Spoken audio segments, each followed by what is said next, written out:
I want to first thank you, Chairman Benedetto, for even calling this hearing, because I think we're here today to really talk about something that's important.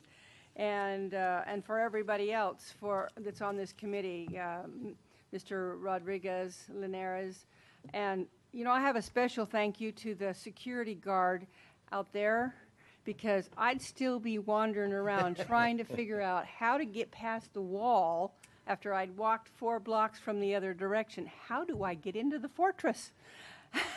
So I am really grateful to the security guard. We admire your perseverance and your ingenuity in finding us here. We realize that maybe there could have been a better spot for us, but we're glad you made it. Well, that tells you that I persevere. First of all, I'd like to say ditto to everything that Mayor Bramson has said. Spot on. He and I end up at the Mayor's Roundtable frequently together, so I'm glad to be here with him. The city of Newburgh, as you're aware of, is located on the west side of the Hudson River, about 60 miles north of New York City. It once was a thriving shipping port and then a major manufacturing center for the state of New York. Once known as the Queen City of the Hudson, it has fallen on hard times in the last 60 years. Urban renewal programs plowed through the city and literally wiped out the historic waterfront in the late 60s and 70s, leaving a population in anger and strong distrust of government. About 2,000 buildings were torn down and the heart of the city was taken out at that time. Today, the city struggles with high poverty and high joblessness. While we have made huge steps in the right direction in the last 4 years, we have a long, long way to go. Yes, we have changed the perception from being the murder capital of the state of New York. Yes, we have new businesses and homeowners relocating from the boroughs of New York City, and maybe that's not what everybody wants, but that's what they're doing. But our taxes are very high in relation to all the municipalities around us. Our infrastructure is in terrible shape, and we simply cannot raise taxes to pay for the badly needed improvements. The city of Newburgh was 10 days away from bankruptcy in September of 2009. Even though the Newburgh Fiscal Recovery Act of 2010 assisted the city with its finances by providing bonding capacity, the overall impact of poor management decisions over the last 60 years has left the city, homeowners, and investors in a poor financial position to deal with all the infrastructure issues that we now face. Our property assessments have declined 44% from 2009 to now. Our homestead tax rates have already increased 189% since 2009. And our non-homestead rates have increased 163% from 2009. We simply cannot tax our people any further. So here's a short description of the problems we face. In the sewers, the city's long-term control plan is a 15-year plan, a five-phase plan of sewer infrastructure projects to reduce the frequency and duration of combined sewer overflows from the city's combined sewer system. We are under a consent order by the DEC. The cost to implement this plan over 15 years is approximately $39 million. The first phase of the long-term control plan involves institutional changes to promote green infrastructure and upgrades to combined sewer regulator number 2, which is located along the Quasake Creek. We have put forth a good faith effort towards compliance ahead of formal execution of the long-term control plan and ahead of our compliance dates by commencing design on 2 of our projects. And yet, we still try to figure out how we're going to pay for this. The state's Environmental Facilities Corporation has awarded the city of Newburgh $2.4 million through a 25% grant, 75% zero interest loan to separate and reconstruct sections of the combined sewer located along Liberty Street, Montgomery Street, Grand Street, and Clinton Street. We have closed on this EFC grant loan toward award last year, and the project is currently under design. So we're doing everything we possibly can to move and to comply with this consent order. The city will utilize its resources to obtain additional grants to the maximum extent practical, with a balance of additional funding coming from derived sewer rates. here's the real rub on that one. So what we have been recommended or told that we have to do is raise our sewer rates again. Those rates were doubled in 2011, as well as our sewer, water, and trash rates were all doubled in 2011. So not only did people's taxes go up almost double, their utilities rates went up double. And and I'm going off script here, but I liken this to the hunched over servant trying to climb the hill with the pack on his back while we're whipping the servant to go faster. And it has been a difficult road to hoe for our people. The city of Newburgh struggles to adhere to the constant stream of consent orders from the regulatory agencies related to failing sewer infrastructure. Our two main interceptors are made out of brick and mortar, and they're collapsing and falling in on a regular rate. Again, off script, we had one fall in here about 2012 into the Quasake Creek, and we had raw sewage going down the creek. Fixing it as fast as we could, but nevertheless the incident was a mess. The city faces daily emergencies and works with minimal resources to maintain a failing and falling infrastructure. A more open dialogue with regulatory agencies that understand the tremendous burdens of the consent orders with unrealistic timelines and capital requirements would result in more staff time and financial resources being dedicated to trying and repair the actual infrastructure. The city cannot continue to function when faced with fines, legal fees, and unfunded mandates. Concerning our bridges, there are 4 bridges in the city that are under red flag condition. One of them has a temporary bridge on it. It's the main thoroughfare between the city of Newburgh and the town of New Windsor. We put a temporary steel bridge over that one a year and a half ago, just to keep the traffic flowing and to keep about 40 businesses from going out of business. We also have the Mill Street Bridge that is closed down because one of the support structures are scoured almost in half. If that bridge falls, it will fall on top of the south interceptor, main interceptor, and again release sewage into the creek. Both the Walsh Road Bridge and the Lake Street Drive Bridge are entry points to major housing developments and are in critical condition. Concerning buildings, we have both municipal building problems and tax foreclosure building problems. The City Hall, the Police Fire Building, and the DPW building all have costly structural problems. Last year, the City Hall, we had a stairwell that had been repaired, filled in probably about 10 years ago, and we started to notice that file cabinets were starting to fall forward, and each month they were falling a little more, and we'd shim them a little more, and they'd fall and they'd shim, and finally somebody said, "What's going on with the floor here?" At that point, we had to open up the whole thing, and now we have 4x4 posts that are, you can keep turning them. We had to start in the basement and go all the way up through the 4 floors with these posts all through the building, 16 inches on center, trying to jack up the building and keep the floor from falling in. Those wall joists are not filled in. People have to walk between the posts to get out of offices, and I gotta say, it's not a pretty sight. There's no money to complete the project. What we've been focusing on is keeping it safe. We had to make it safe. Pretty? No. Safe? Yes. So the same thing started happening not the same thing, but a different issue in our police and fire department.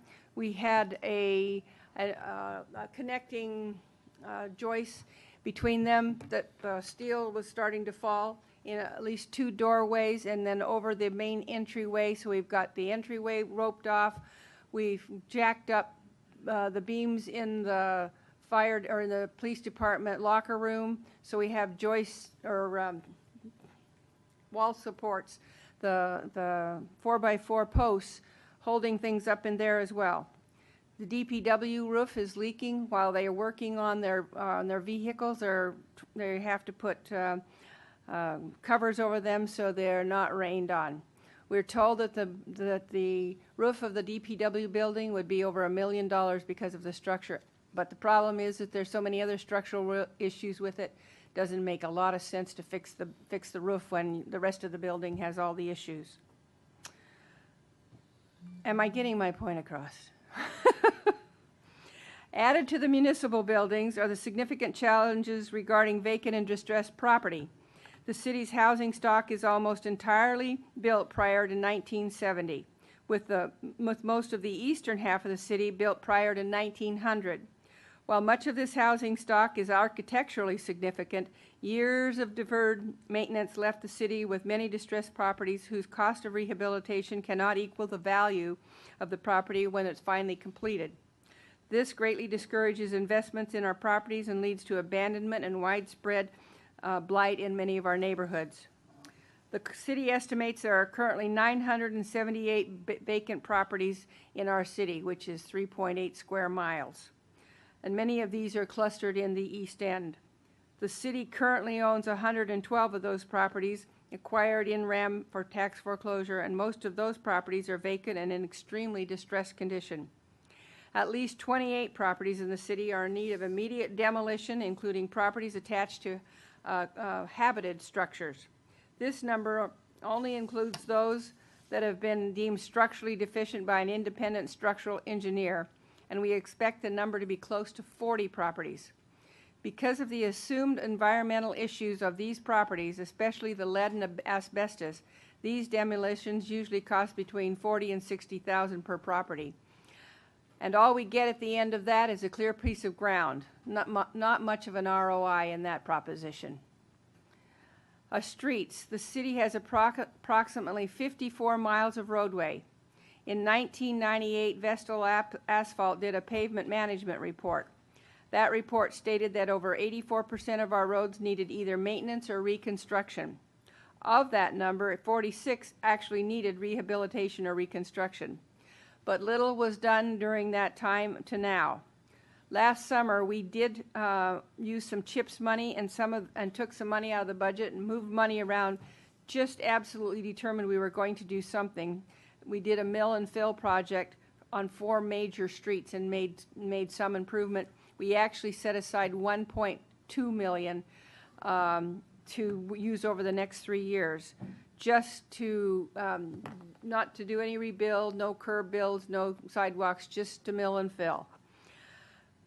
We need another formal assessment.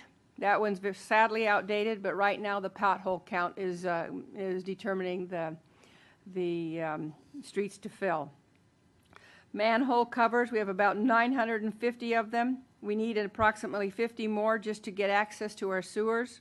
Of the 950 structures, 45% of these structures need to be replaced right now. The catch basins, there's about 1,200 of the catch basins, and approximately 75% of these basins are either in need of being replaced or have some maintenance work done on them. Our DPW works at this when they can find time, but they're stretched so thin. We laid off nearly half of our DPW crew back in 2010 when the financial crisis hit. So right now we struggle with debris and dead animals that are falling and being in these catch basins, which is creating a whole nother level of dysfunction in the city. Our sidewalks and our crosswalks, we have over 100 miles of sidewalks that are failing because of age or heaving tree roots. We need many of the trees that need to come down. They're lived past their lifespan, and they've heaved up the sidewalks all over the city. Most of those sidewalks are concrete, with a few in the historic district that are bluestone. We do use our CDBG money, a 50-50 deal with our citizens when we can, and we've set aside like $2,000 a year of that, not 2,000, 20,000, excuse me, to provide to our citizens, and we're making some progress. We have some stretches where we've been able to replace those sidewalks. However, most of the sidewalk curbs and curb cuts in the city are not ADA compliant, and people routinely use their wheelchairs in the streets because the sidewalks are in such bad condition. So that's only a few of the things that we struggle with. And in terms of where we're trying to get right now, we're really working on the crime. And I want to thank the state for all the things the state has been doing to help turn the city around. We've made a lot of progress in the last 4 years. And right now, what I would say, if there's one place the state could help us, is with this sewer, the $39 million stretch there. There's about 18 million of that goes across the green space where they tore so many of the buildings down. There's a long green space along the waterfront. I am working right now to put together a program I'm calling Putting the Heart Back in the City. And it is the most opportune thing we could do is to rebuild that green space along with several other pieces there. There's a dock that needs to be repaired. It's about $3.2 million. To do that would rebuild the economic engine of the city and start bringing in a tax base. We need, so much of the city is under poverty. We have about a 20% of our housing stock is subsidized right now. So we need to bring in market rate housing. We need to balance our housing stock, and we need to bring in people that have discretionary income just to support the businesses. So if the state could be a partner with us and the federal government, for that matter, to work on this green space, it's a real opportunity to turn this city in a new direction. And I would look forward to any kind of partnering that we could do on that level. Madam Mayor, thank you very much for your testimony. Not to make light, but your testimony could depress a hyena, ma'am. You're telling me. You are not painting a very, very pretty picture of the city that I know you love, and it is a city with great potential. I have been on your the Hudson banks, and you look around and you say, wow, this can really be something if it's done right. And that is exactly why I got in to become mayor. My background is not politics, as many of you most know. It's been in the business world. And so when I first moved to the city and I began to ask lots and lots of questions, this is a city where a major transportation hub, the crossroads of 87 and 84, a major river, one of the few places with a deep water port, a major, not a major airport, but a potential airport, right? It has so much potential, but we need a jump start to pull up and out of that hole. And I do appreciate everything that Governor Cuomo is doing currently with the city as far as so many of the social issues that we're working on. But the infrastructure issues are, as you can see, not a pretty picture. Before I ask a question, I just want to recognize that we've been joined with one of my colleagues who have traveled all the way from Brooklyn to be here, Assemblyman Eric Delan. Assemblyman, thank you for coming today. You mentioned at one point, Madam Mayor, $2.4 million that you received from the state. You mentioned grant. Was it a grant or was it a loan? You mentioned loan right after that, and I was a little unsure. Let's see, which piece was that? Let me I'm not sure. back to that. So the state environment facilities have given us a $2.4 million given through a grant and a 75% interest-free loan. So it's $25.75. Okay, so eventually you have to pay that back. Right. Okay. Right. Okay. The governor's initiative that he has put into his budget in regards to helping inner cities. Are you trying to, and have you applied to tap into some of that money? We definitely plan to. In fact, that's part of the reason I'm putting together this program that I'm working on right now, is to be able to get the ducks in a row, to be able to apply. Heart back in the city. Right. Is there an actual plan that you can say to the state, we've got this green space, we want to take care of it, it's going to restart the economic That plan engine. is actually, we had a plan that's being updated and modified right now to be more current. And so we're taking parts of those. There's a huge charrette that was done in the city back in 2006, taking parts of that and pulling that together, working with Patterns for Progress, working with our Orange County Partnership folks, the county, pulling in on all the resources to put that plan and get it in concrete format and prioritize, because it's full of, different projects, breaking up the space to say, start here, do this number one, do this number two, spread that over, probably a 5-year plan. And also, we have got private developers interested in that. So with those partnerships, we believe that we can really make a turn here. So Thank you, that's Madam the Mayor. program. Mr. Rodriguez? Madam Mayor, if you could speak a little bit about the airport and the importance or the role of that in terms of the transformation for Newburgh. I know that's been one of the governor's focus and initiatives. I just wanted to hear how that fits into the broader plan and potentially the heart of the city. The location of the city of Newburgh makes it a perfect transportation hub because of Interstate 84 and 87, the river, and the airport. So having the airport become a thriving airport, and I know that we're now working towards more cargo out of there. What we really need is more, we need to have passenger service out of there that is affordable.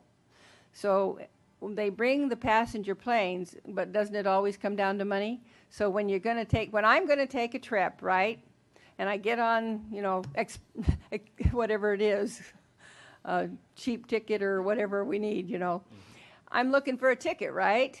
And when I see that the ticket out of Stewart is going to cost me $250 more than the ticket out of LaGuardia, what do you think I'm going to do, right? So we really need to get practical with that sort of issue in terms of bringing additional passenger service in, because if it was on parity with the other airports, it'd be used at a very high rate. You'd have the volume. It just the prices of the tickets have to become more realistic. Okay. Madam Mayor, just one last question. You mentioned people in Newburgh, forget about taxing these people, okay? However, we have heard from many of the municipalities throughout the state complaining about the tax cap and saying you should really initiate a real 2% tax cap. Am I to gather that you wouldn't be in favor of that? Okay. Well, and I'm going to say this.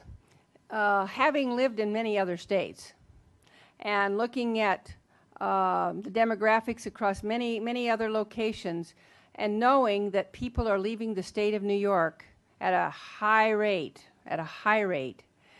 I don't know that, yes, there's got to things have got to be paid for, but I am telling you,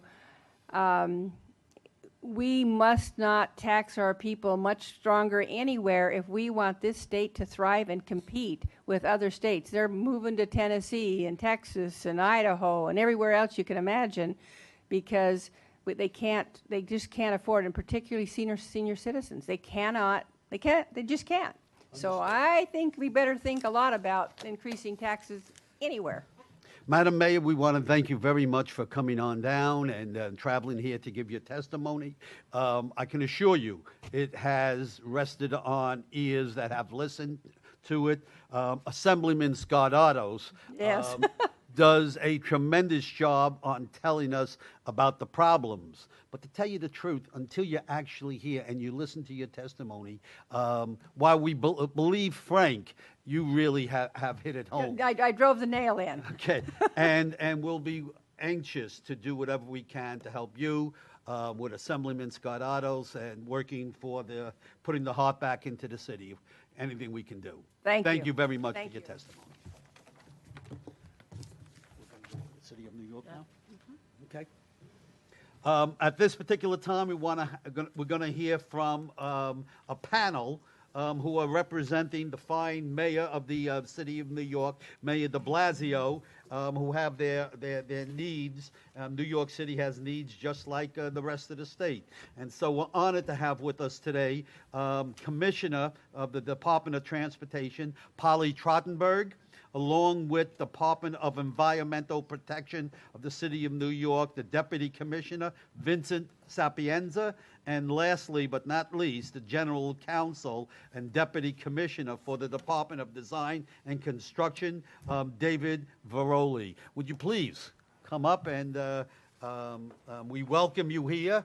And of course, Commissioner Trottenberg, you are well known, certainly to me, for the fine work that you have done here in the 82nd Assembly District on City Island, and the work you're helping us with right nearby, and the Hutchinson River Parkway and the Hutch Metro Center. And we certainly value your goodwill, your openness to listen. And today we're here to listen to you. So without any further ado, thanks for being here, and please begin.